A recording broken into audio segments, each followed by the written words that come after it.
দরবারে শাহেনশাহী দরবারে অগণিত অফুরন্ত বেমিসাল বেনজির শত কোটি শুকর এবং সুজুদ যে মহান রব্বুল আলামিন আমাদেরকে দয়া করে মেহেরবানি করে ihsan করে পবিত্র সফর মাসের চতুর্থ তথা শেষ শুক্রবার 28 তারিখে জুমার নামাজ জামাতের সহিত আদায় করার জন্য আল্লাহর ঘর মসজিদে জান্নাতের বাগানে জান্নাতি পরিবেশে আসার বসার কিছুক্ষণ সময় অতিবাহিত করার সুবর্ণ সুযোগটুকু আমার আল্লাহ তৈরি করে দিয়েছেন।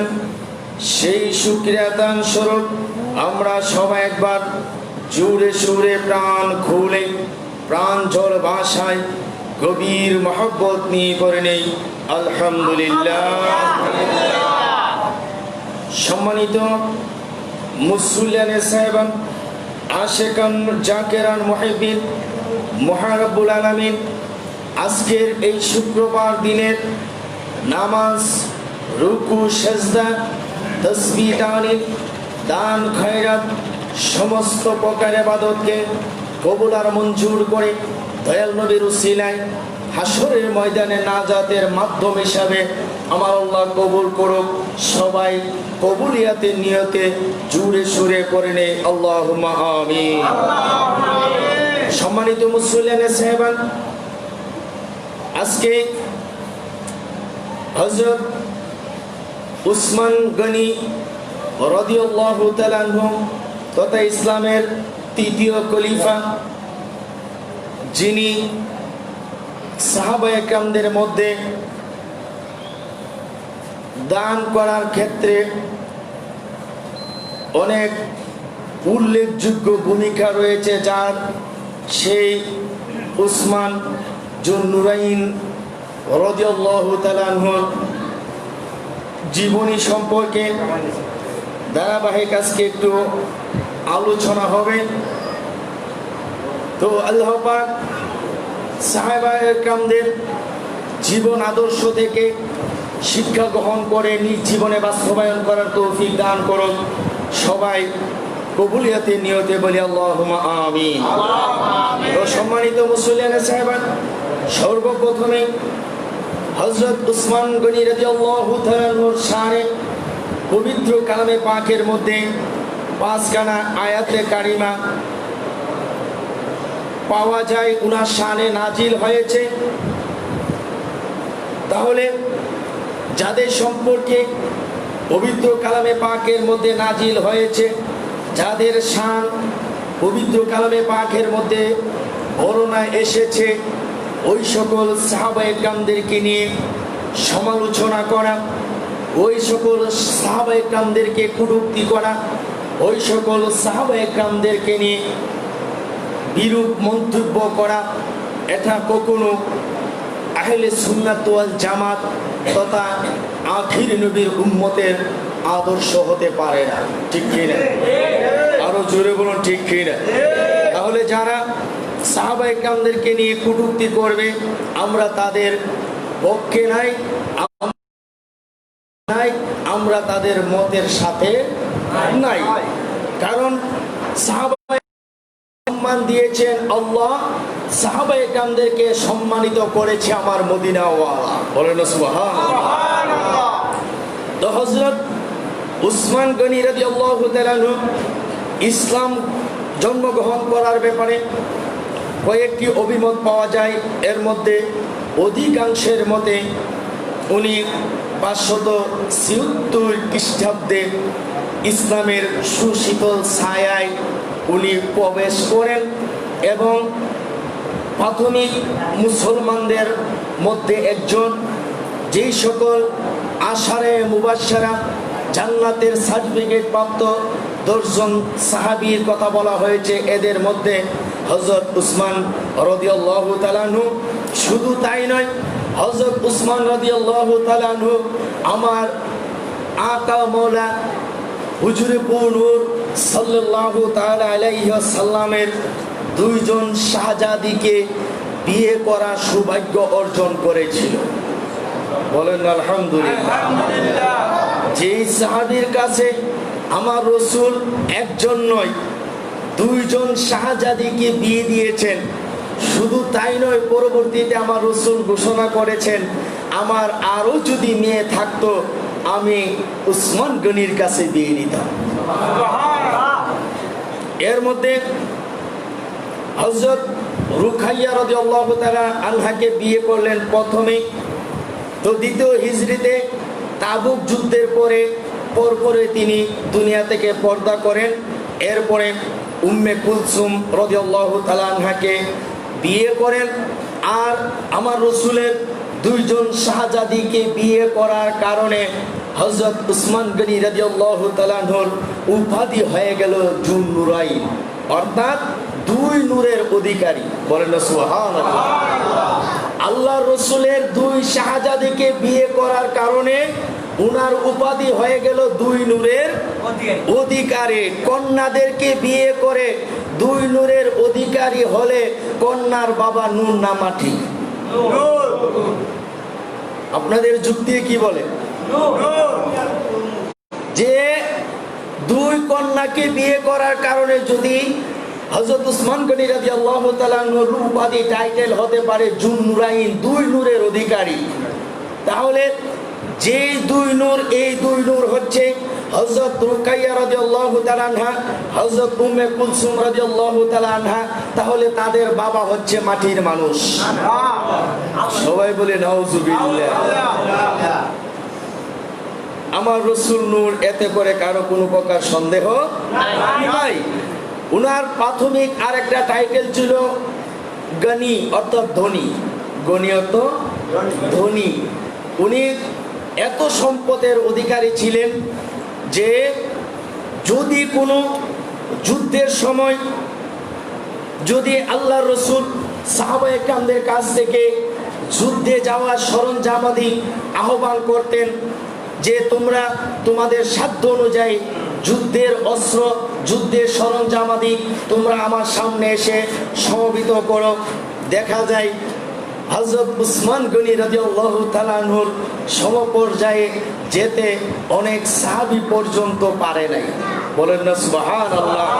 শুধু তাই নয়, হযরত তাবুক যুদ্ধের সময় আল্লাহর রাসূল যখন আহ্বান করলেন, হে সাহাবায়ে কেরাম, তোমাদের মধ্যে যাদের সামর্থ্য আছে তোমরা যার যার সাধ্য অনুযায়ী যুদ্ধের সরঞ্জামাদি আমার সামনে এসে সমবেত করে তাবুক যুদ্ধে যাব।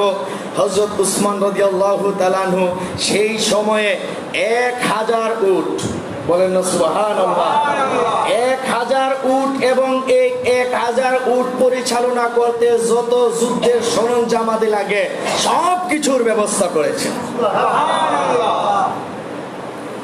উনি এমনি এমনিভাবে গণি টাইটেল পান নাই, ঠিক কি না? আমরা তো দেখা যায় হজ না করার আগেই হাজি সাহেব লেখা আরম্ভ করে দিই, আছে না সমাজে ওর মানুষ?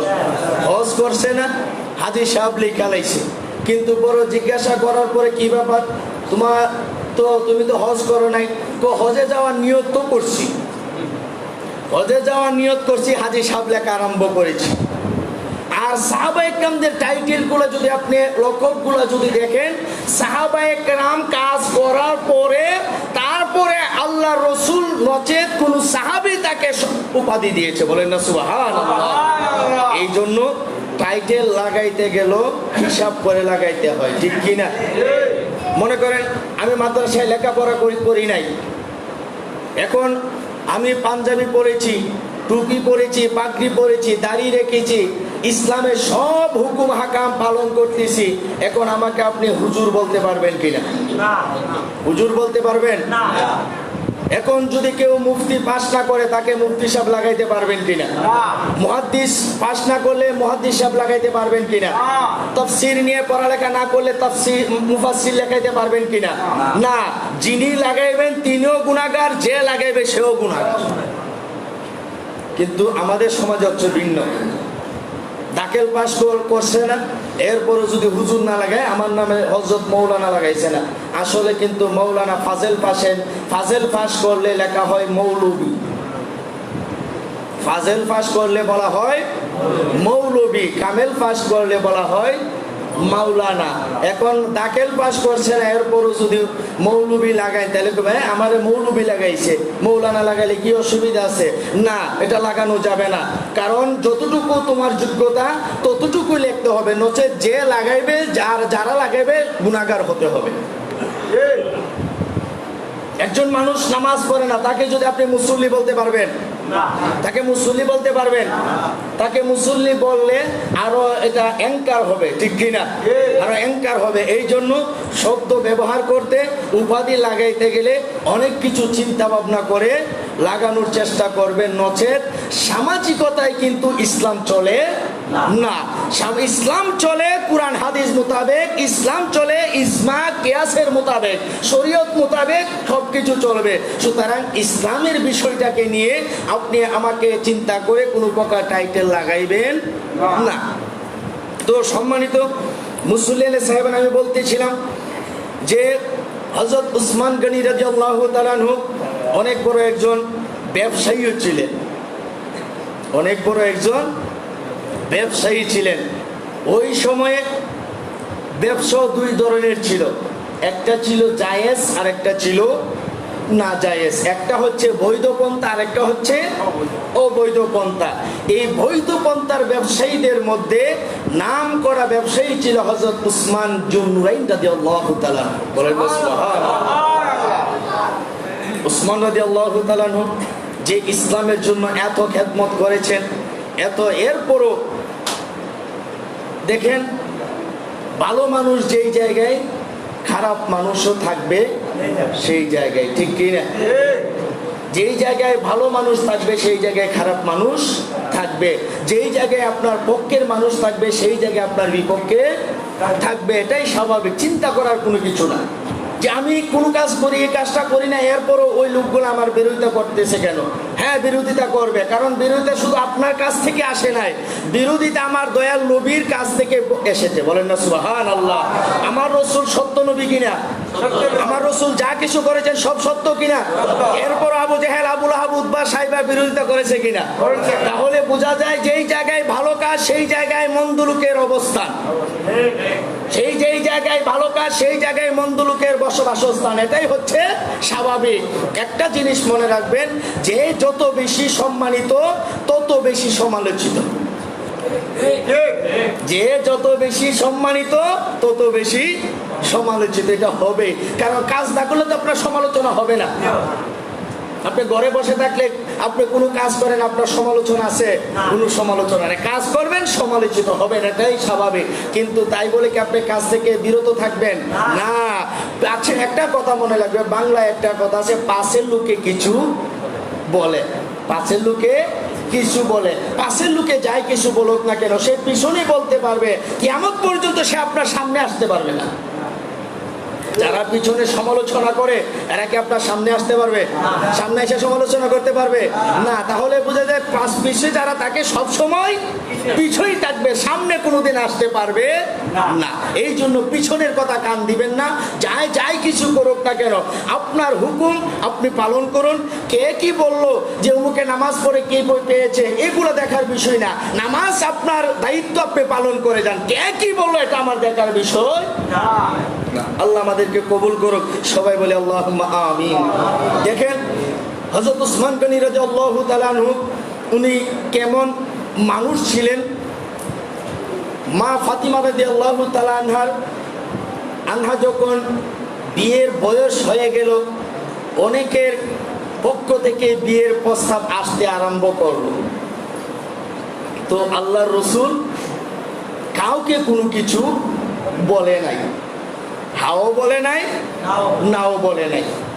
তাহলে মেয়ে হলে, বিয়ের বয়স হলে যে কোনো মানুষ আপনার বিয়ের প্রস্তাব দিতে পারে, আপনি রাগ করার কোনো কারণ নাই। অনেকে রাগ করে, হ্যাঁ এখানেই আমার অমুকের ছেলের কাছে বিয়ে দিতে হবে, না এটা অহংকার হয়ে যায়, ঠিক কি না?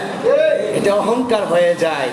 এমনও হতে পারে আল্লাহ যদি উনার ছেলের সাথে আপনার মেয়ের যদি জোড়া লেখা থাকে, তাহলে আপনার অহংকারটা কোথায় যাবে? এই জন্য হেকমতে তাকে যদি আপনার পছন্দ না হয়, হেকমতে বিদায় দিতে হবে যে ভাই আচ্ছা দেখি,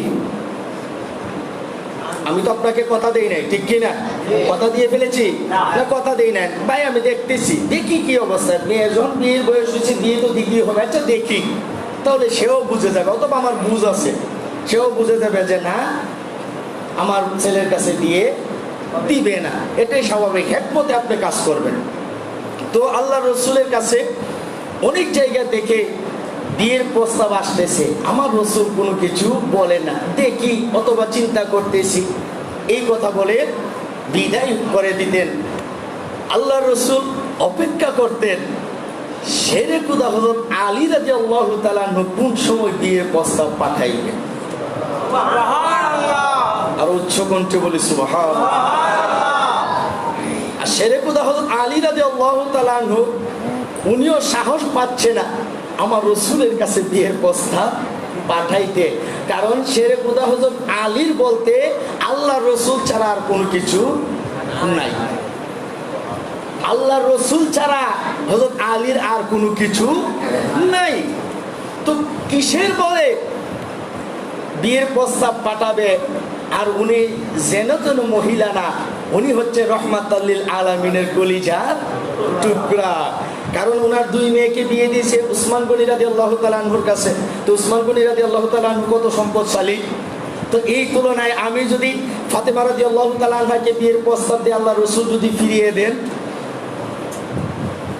এই চিন্তা করে আল্লাহ রসুলের কাছে বিয়ের প্রস্তাব দেই না।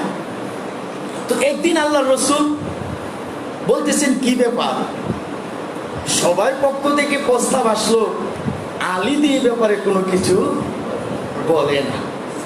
তো একজন সাহাবী গিয়ে শেরে খুদা আলীকে বলতেছেন যে আলী, আমার মনে হয় তুমি যদি আল্লাহ রসুলকে মা ফাতিমার বিয়ের প্রস্তাব দাও, তাহলে আমার রসুল রাজি হয়ে যাবে। আর আল্লাহ রসুলের কন্যা মা ফাতিমা রাদিয়াল্লাহু তাআলা আনহার বিয়ের ব্যাপারে সরাসরি আমার আল্লাহর নির্দেশ ছিল। বলেন আলহামদুলিল্লাহ। সরাসরি আমার আল্লাহর নির্দেশ ছিল। তো শেরে খুদা হযরত আলী অনেক ভয়ে ভয়ে একজনের দিয়ে পাঠাইলেন, বিয়ের প্রস্তাব পাঠাইলেন। আমার রসুল বললেন যে অনেক জায়গা থেকে বিয়ের প্রস্তাব আসতেছে, আমি তো কোনো কিছু বলি না, কোন সময় আমার আলী পাঠাইবে। আজকে আমার আলী পাঠাইছে, ঠিক আছে আমি কবুল করলাম, আলী কেবল আমার সাথে দেখা করার জন্য। বলেন না সুবহানাল্লাহ। শেরে খুদা হযরত আলী এতদিন আসতো আমার রসুলের কাছে, আজকে যে এসেছে নিচের মাথাটাকে নিচু করে রেখেছি, কারণ বিয়ের প্রস্তাব এটা একটা লজ্জার ব্যাপার আছে না, যতই সাহসী হোক না কেন। যতই সাহসী হোক না কেন, বিয়ের প্রস্তাব যখন 10 জনের সামনে যখন জিজ্ঞাসা করে উমুকের মেয়ের সাথে তোর বিয়ার আলাপ আলোচনা চলতেছে, তুই রাজি কিনা, যতই শক্তিশালী হোক না কেন সে মুখে বলতে পারবে না আমি রাজি, ঠিক কিনা? মাথা নিচু করে রাখবে, নসের দুলাভাই অথবা অন্যজনকে বলবে আমি রাজি আছি। এটাই হচ্ছে ইসলামের শিক্ষা। তো সেরকম আলী রাদিয়াল্লাহু তাআলা আয়েশা নিচের দিকে মাথা করে রাখলেন। আল্লাহ রসুল বলেন, আলী মাথাটা উপরে করো। আলী রাদিয়াল্লাহু তাআলা মাথা উপরে তুললেন, তোলার পরে বলতেছেন যে আমি তো রাজি হয়ে গেছি তোমার কাছে বিয়ে দেওয়ার জন্য, আমার আল্লাহ নির্দেশ দিয়েছেন, তো বিয়ে যে করবে তোমার কাছে বিয়ের দেনমোহর দেওয়ার মতো আনুষঙ্গিক খরচ করার মতো কোনো কিছু আছে কিনা? শেরে খুদা হযরত আলী বললেন, ইয়া রাসূলুল্লাহ, ইয়া হাবিবাল্লাহ, এই ব্যাপারে আল্লাহ রসুল আমার চেয়ে বেশি জানেন। বলেন সুবহানাল্লাহ। এই ব্যাপারে আল্লাহ রসুল আমার চেয়ে বেশি জানেন আমি আলীর ঘরে কি আছে।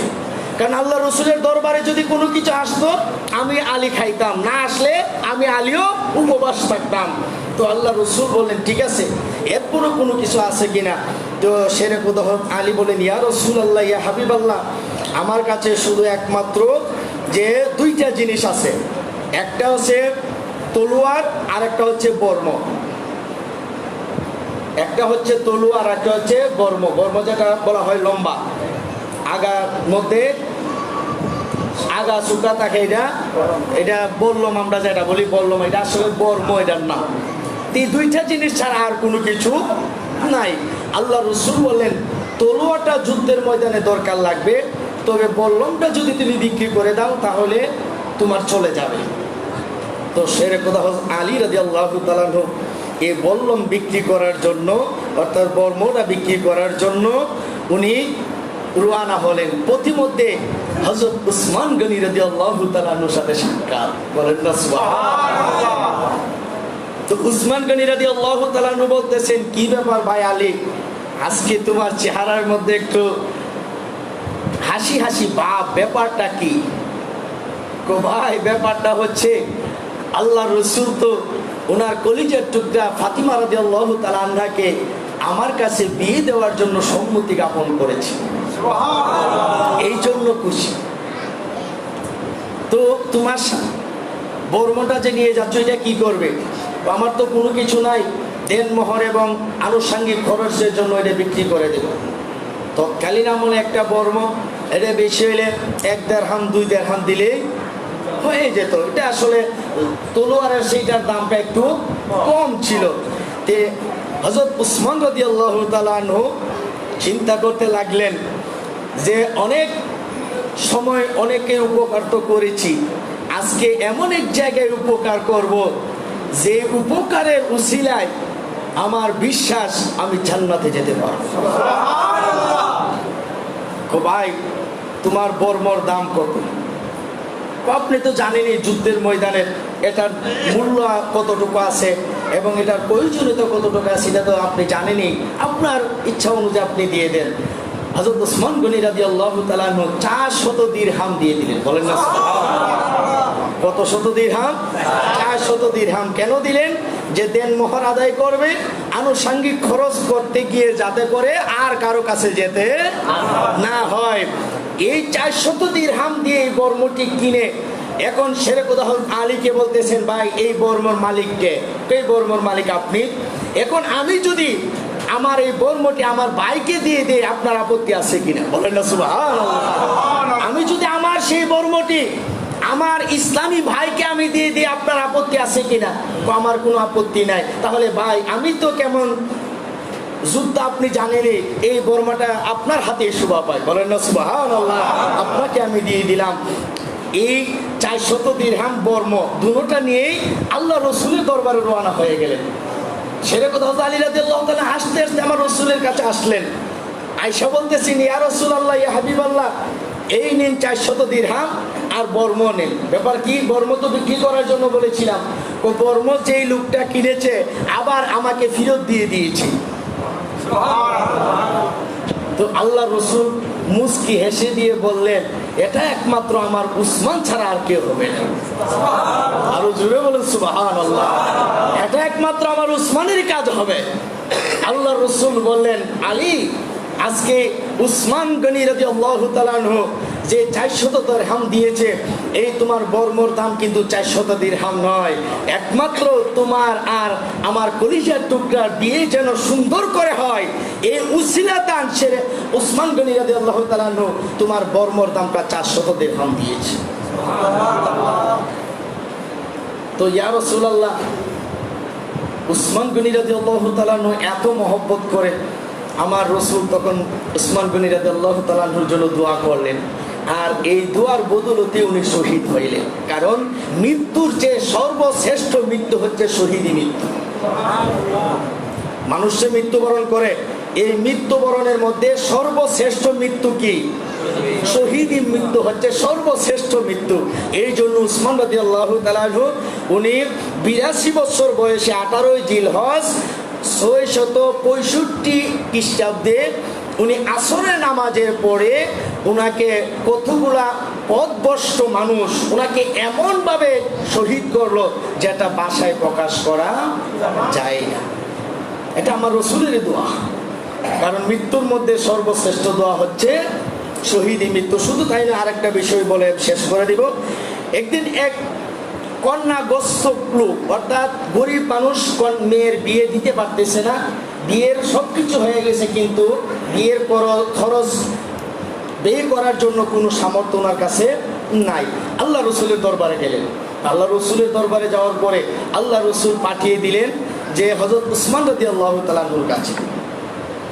লোকটা যাইতেছে আর চিন্তা করতেছে যে উসমান রাদিয়াল্লাহু তাআলা আনহু যে কিপটা, ওই লোকটা কোনোদিন উসমান রাদিয়াল্লাহু তাআলা আনহুর কাছে যায় নাই। মানে লোক মুখে শুনছে উসমান রাদিয়াল্লাহু তাআলা আনহু নাকি খুব কৃপণ। এই জন্য চিন্তা করতেছে, আল্লাহ রসুল দিলেন না, আবার এমন একজন লোকের কাছে পাঠাইলেন যে কৃপণ, ওই লোকটার কাছে পাঠাইলেন, দিব কি দিত না, যাবো কি যাবো না, এই ধরনের চিন্তা ভাবনা করতেছে। তো এই চিন্তা করতে করতে উসমান রাদিয়াল্লাহু তাআলা আনহুর বাড়ির কাছে চলে গেল। উসমান রাদিয়াল্লাহু তাআলা আনহুর বাড়ির কাছে গিয়ে দেখতেছেন উসমান রাদিয়াল্লাহু তাআলা আনহু যে উট যে সারা রাত্র যে গম এবং যে খাদ্য খেয়েছে। অনেক সময় দেখবেন আপনারা যারা গরু যারা লালন পালন করেন, সারা রাত্রে যে খাবার দেন, এটা কি সবটা খেয়ে ফেলে?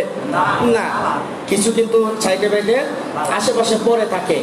তো এগুলা কিন্তু মহিলারা পরিষ্কার করে, পুরুষ কিন্তু সহজে যায় না।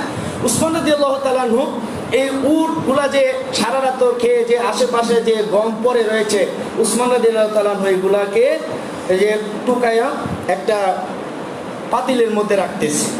লোকটাকে মনে মনে চিন্তা করছিলাম না যে এবার উটের ব্যবহারের অর্থাৎ অতিরিক্ত গম সে সংগ্রহ করতেছে, ওই লোকটা আমাকে টাকা দিবে। এই চিন্তা করে উনি ফিরে যাচ্ছেন। উসমান রাদিয়াল্লাহু তাআলা লক্ষ্য করলেন যে লোকটা আমার বাড়ির দিকে আসতেছে, আবার চলে গেল। ডাক দিলেন, ভাই তাড়াতাড়ি, কি ব্যাপার, তুমি আসতেছো আবার চলে যাচ্ছ? তখন বলতেছেন, আল্লাহ রসুল পাঠাইছিলেন এই ব্যাপার। তো উসমান রাদিয়াল্লাহু তাআলা আনহু উনি বাড়িতে চলে গেলেন। বাড়িতে গিয়ে যে এতটুকু সাহায্য করলেন, লোকটা কোনোদিন কল্পনা করতে পারলো না যে উসমান রাদিয়াল্লাহু তাআলা আনহু যে উনাকে লোকটাকে দেখে বলতেছেন যে ভাই তুমি চলে আসো। যে আসার পরে একটা উটের উপরে, একটা উট তো দিলে নেই, একটা উটের উপরে যতগুলি বস্তা দেওয়া যায় এই বস্তাগুলি দিয়ে বলতেছেন, যাও ভাই তোমার মেয়ের বিয়ের কাজ সমাধান করো। বলেন না সুবহানাল্লাহ। উসমান রাদিয়াল্লাহু তাআলা আনহুর এই দান দেখে লোকটা বলতেছেন, আগের কাজের সাথে এই কাজের তো কোনো মিল না। আচ্ছা জিজ্ঞাসা করে বলতেছে, হুজুর ভাই আপনার এই ব্যাপার, হট করে বলতেছি যে এই ব্যাপার আমি তো ফিরে যাচ্ছিলাম, এই জন্য। উসমান রাদিয়াল্লাহু তাআলা আনহু বলতেছেন, দেখো অপচয়কারী শয়তানের ভাই, অপচয়কারী শয়তানের ভাই। আল্লাহ দিয়েছে দেখে এই জন্য আমি অপচয় করব না, এটার মধ্যে কোনো লজ্জা নাই। বরঞ্চ যে গমগুলি পড়ে রয়েছে, এই গমগুলি যদি নষ্ট হয়ে যায়, এই গমগুলি যদি পচে যায়, তাহলে আসরের ময়দানে আমার আল্লাহ যদি বলে একটা গম সৃষ্টি করার জন্য, আমি উসমানের পক্ষে কি সম্ভব হবে? বলেন না সুবহানাল্লাহ। আমি উসমানের পক্ষে একটা গম তৈরি করা সম্ভব হবে না, হবে না। এই জন্য আমি অপচয় থেকে বাঁচার জন্য এগুলা সংগ্রহ করতেছি। বলেন না সুবহানাল্লাহ। এই জন্য আমরা অনেক সময় ভাত খাইতে গেলে দেখি ভাত পরে আমরা এটা উঠাই না, ঠিক কি না? ভাত খাইতে গেলে অনেক সময় আমরা কি করি? ভাত উঠাই না। কিন্তু দেখেন, একটা ভাত তৈরি করতে 70 জন রহমতের ফেরেশতার দরকার হয়েছে। আর উচ্চ কণ্ঠে বলে সুবহানাল্লাহ। 70 জন ফেরেশতা একটা ভাত তৈরি করতে লেগেছে, আর আপনি ভাত অযথা ভাত ফেলে দিলেন। এগুলা করবেন না, কারণ এগুলা হচ্ছে আপনার রিজিক। এগুলা কি রিজিক? বরঞ্চ পরে যাওয়া ভাত, পরে যাওয়া খাবার মাটি থেকে উঠাইয়া খাওয়া, এটা আমার রাসূলের সুন্নাত। বলেন না সুবহানাল্লাহ। এই জন্য লজ্জার কিচ্ছু নাই, লজ্জার কিচ্ছু নাই, বরঞ্চ সুন্নাত আদায়ের মাধ্যমেই রহমত রয়েছে। বলেন আলহামদুলিল্লাহ। আল্লাহ যেন আমাদের সবাইকে সেইভাবে